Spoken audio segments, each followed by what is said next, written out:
Hi, Propane Pete, back with you again. I was in a discussion recently about the increasing costs of servicing at a dealership or workshops in general. And would it be practical to take over the maintenance of your car or cars yourself once they're out of warranty, or if indeed they had any warranty when you bought them? Would it be cost effective? Well, the answer to that is yes, you would definitely save money, particularly on labour costs. And I'll give you an example of what's happening with labour costs in garages around Australia. The local Nissan dealer quoted my brother-in-law $882 to replace the rear brake rotors and pads on his Nissan Qashqai.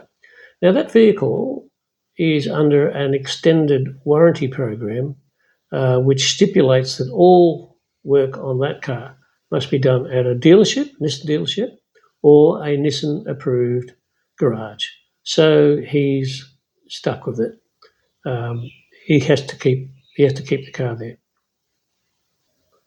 Now, if that was my car, I would be able to do that job here out the back here in my tiny workshop for $445.50.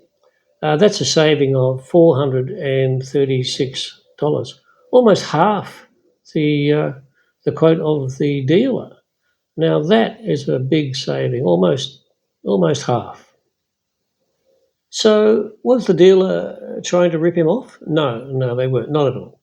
That was just straight Nissan prices out of the book. They used Nissan genuine parts and charged 2 hours at $165 an hour. So the labour rate came out at 40% of the bill.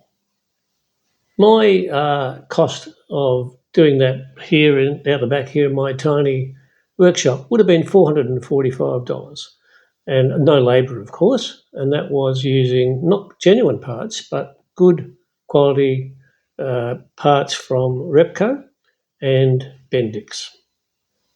In many cases, the labour cost actually exceeds the rest of the job, the parts, etc.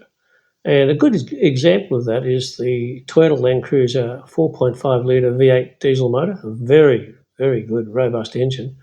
But for some reason, they buried the starter motor down inside the engine underneath the valley cover. Probably something to do with space saving, I don't know. But if that ever fails, and of course that will at some stage during the car's life, the entire top of the motor has to come off. The valley cover, everything, fuel injectors, rails, everything has to come off. You're looking at 5 to 6 hours of labour there. So the starter motor, a good quality starter motor, is about $650, and the labour for that to replace that starter motor can be $850 to $1,000. So the labour for that job far exceeds the cost of the part. So let's say you were someone who's serious about taking over the maintenance of your own car. How do you go about it? What do you do? Where do you start? Well, there's two ways you can go. A very simple way is just simply doing the service, just the basic servicing yourself. That's changing the engine oil, the oil filter, the fuel filter, the air cleaner element, and the cabin filter. And you'll only need just a handful of tools for that, and you will absolutely, definitely save a lot of money on that. The second route to go is you want to go much further than that. You want to do a lot more than just servicing without going into special equipment. So what do we need for that? Well, we'll go out into the little workshop in a moment, the tiny workshop, and I'll show you what you need to get started. Okay, let's go. Enough talking. Let's go out to the workshop and we'll show you what you need.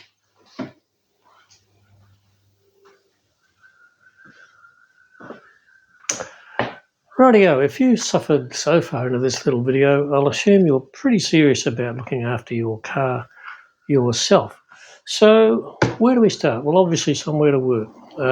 This is just a converted carport. You might have something similar to home. This is only 3 metres by 5.5 metres. You might have a garage, but at the very minimum, you will need somewhere flat and solid to work on, just for safety. Working in the street on an angle, in the curb, in the rain, is not on. Hand tools. What will you need?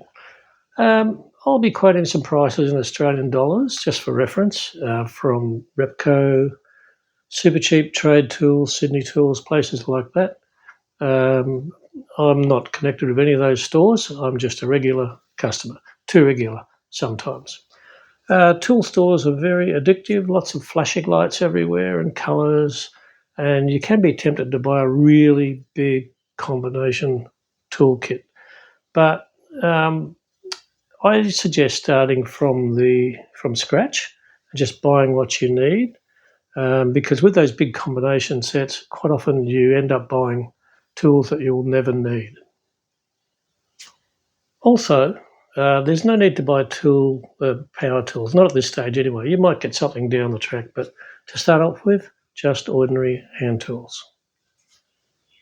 If you're just going to do oil changes, you should be fine with just a couple of ramps. But if you're going to do more serious work, then you will need a proper workshop jack and a couple of stands. Just your normal car jack just won't be enough at all. I'll show you what I've got. This is a ToolPro 3-ton low-profile floor jack. The normal price was $399 Australian, but I grabbed it when it was on special for just $240.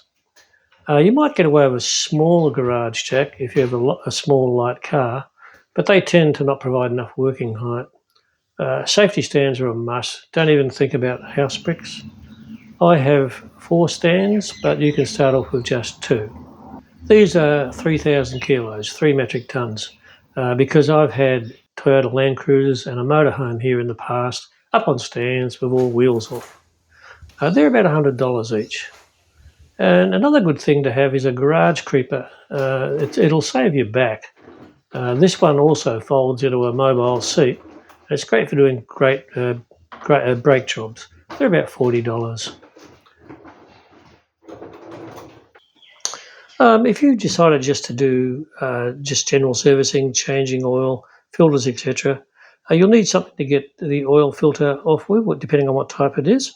And just for the spin-off type ones, these 3 tools handle just about everything. You've got a plier type here. This I find is really handy, a half-inch drive, covers a lot of filters. And this is a little strap one. And there are other types on the market as well. And some also have a sort of a nut on the top too, which you put a socket on.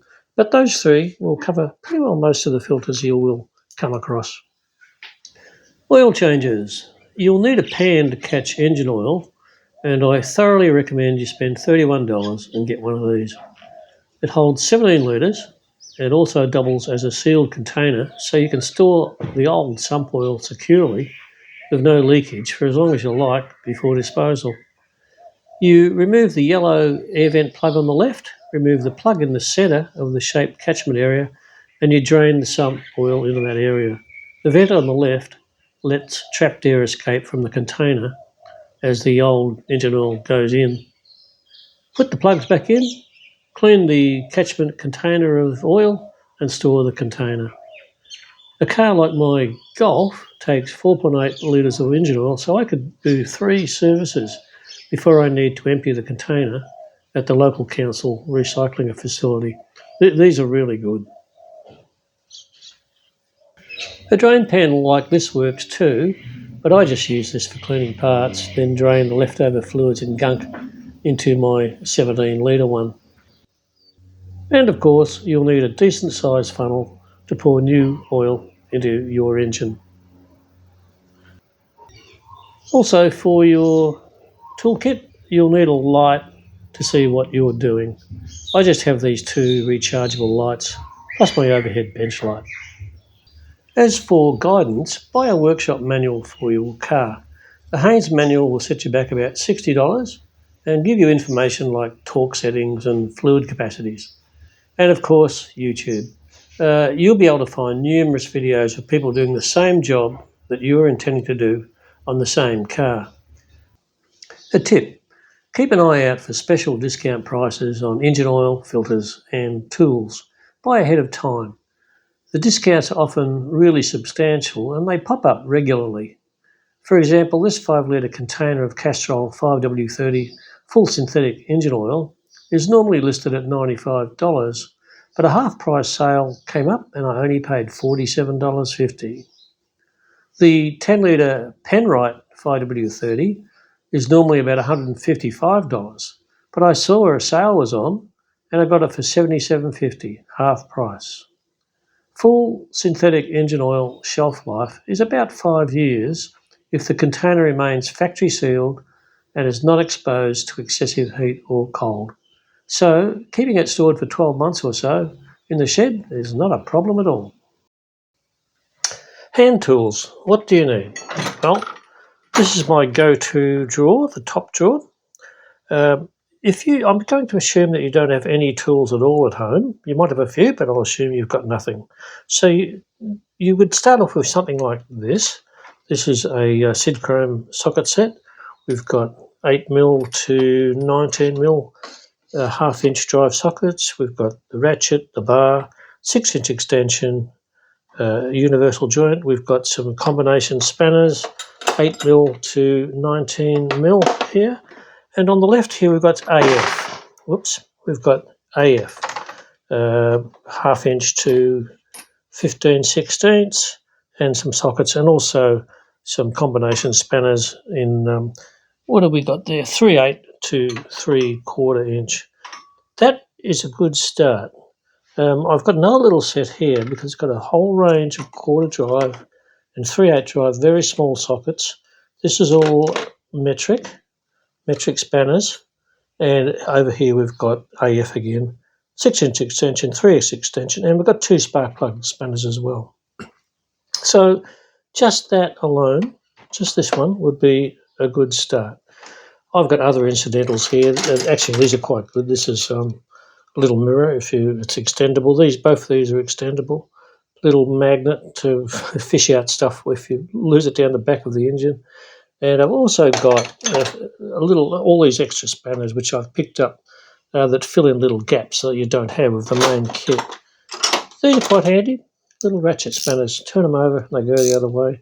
I've got a set of those. But get the here there. That magnet is annoying.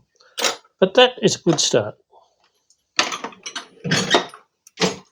All right, let's go to drawer number 2. Still in talking about sockets. This is a 2-foot breaker bar. If you've got a 4-wheel drive at home and you want to do some work on it, you will probably need something like that. That's 600mm, 2 feet. You might get away with a smaller one. I think this is 14 inches or something. But you will need something fairly substantial.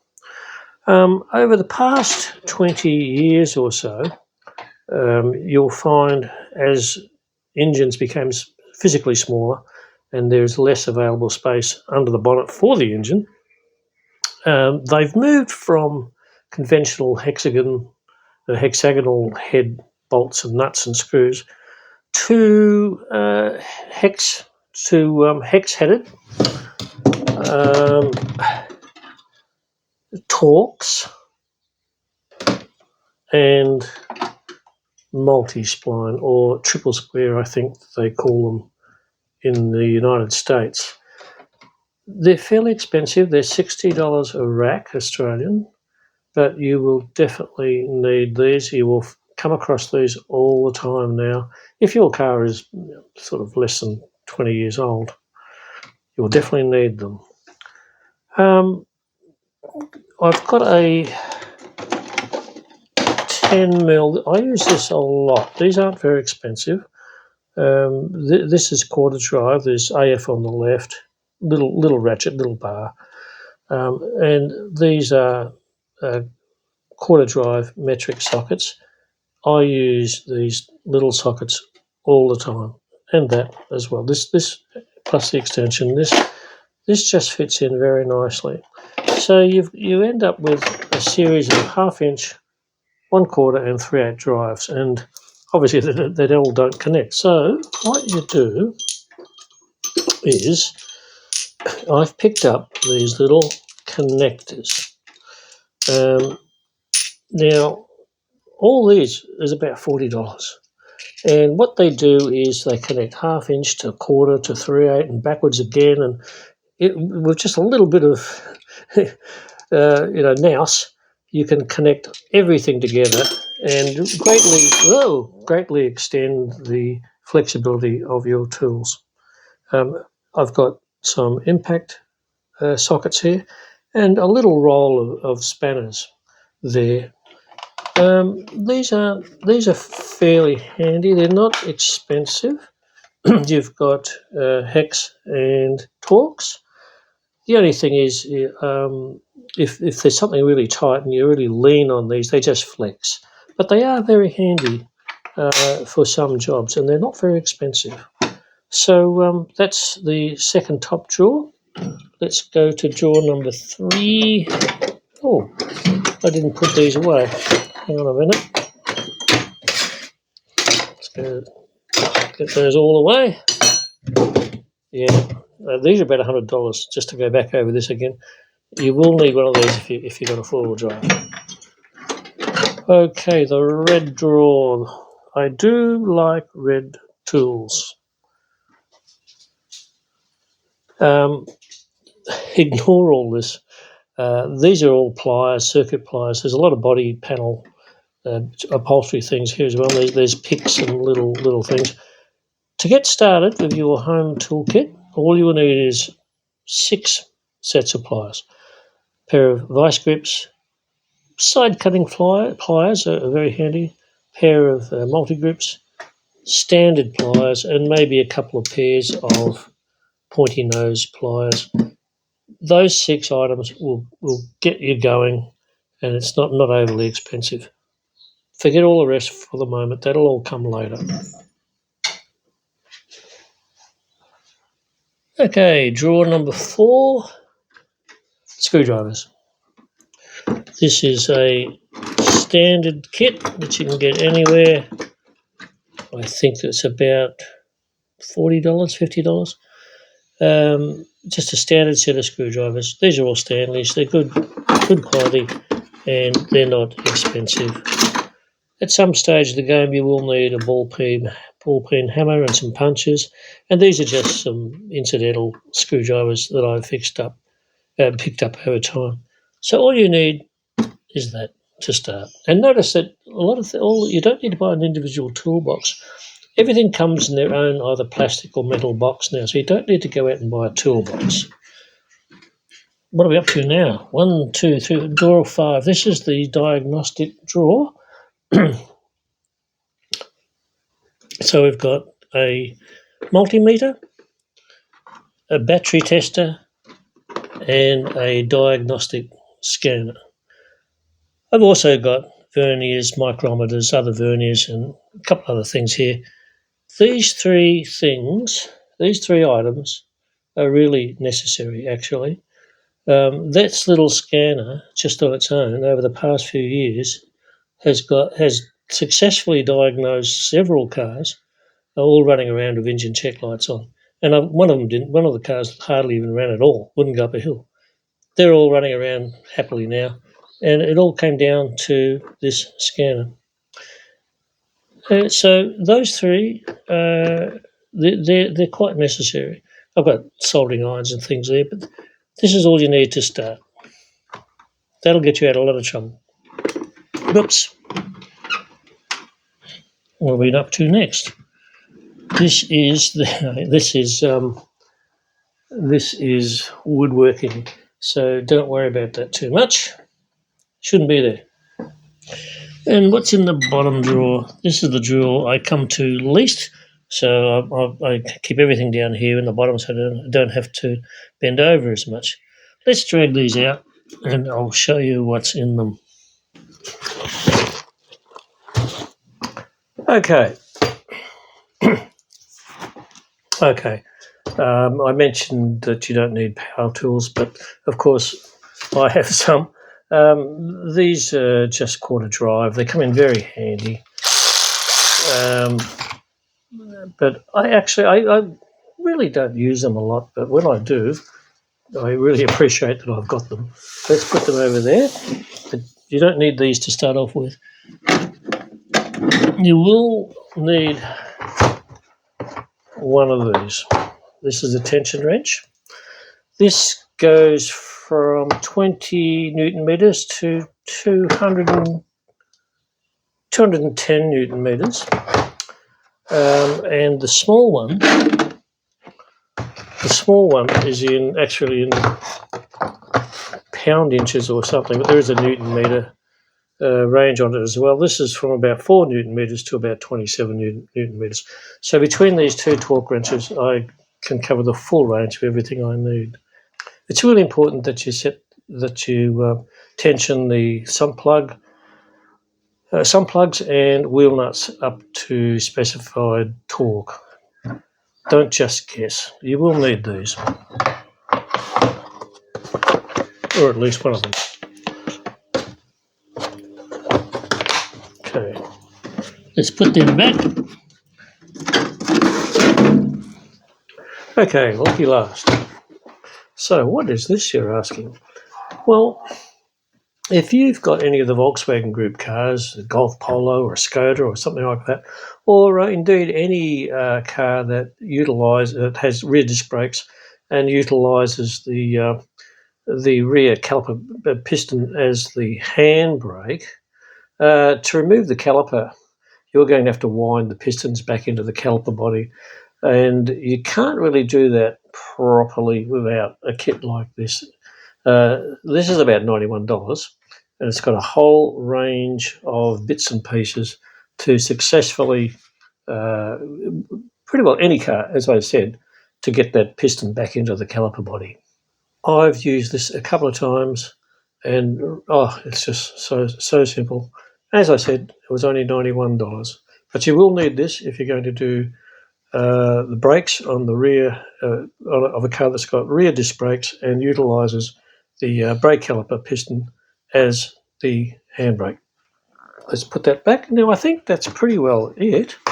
Yeah, I think we've pretty well covered everything you'll need to get yourself going.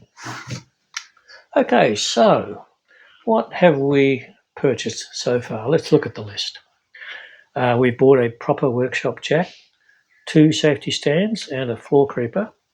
We've also bought a socket set with included a basic spanner set, a screwdriver set, a variety of pliers, a torque wrench, oil drain pans, a filter removal tool, racks of hex sockets, Torx and multi-spline triple square sockets, a breaker bar, a workshop manual, a diagnostic scanner, a multimeter, and a battery tester.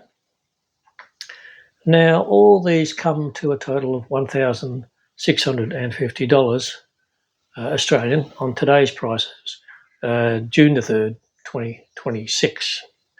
I quoted the full brochure price, but even right now, some of those items are half price, so you could take at least $200 at least off that price. Now, just the same, $1,650 is, it's quite an outlay, but you now have a quite capable set of tools and no excuse anymore not to work on your own car and save some money. Well, I think I've covered just about everything that a couple of subscribers asked me. You definitely will save money by doing your own servicing and basic repairs on your own car at home yourself. You will need to pick up a few extra tools here and there, but overall you'll find that the maintenance savings will cancel out the costs of your tools over time. So good luck. Enjoy working on your own car yourself at home, and thanks for watching.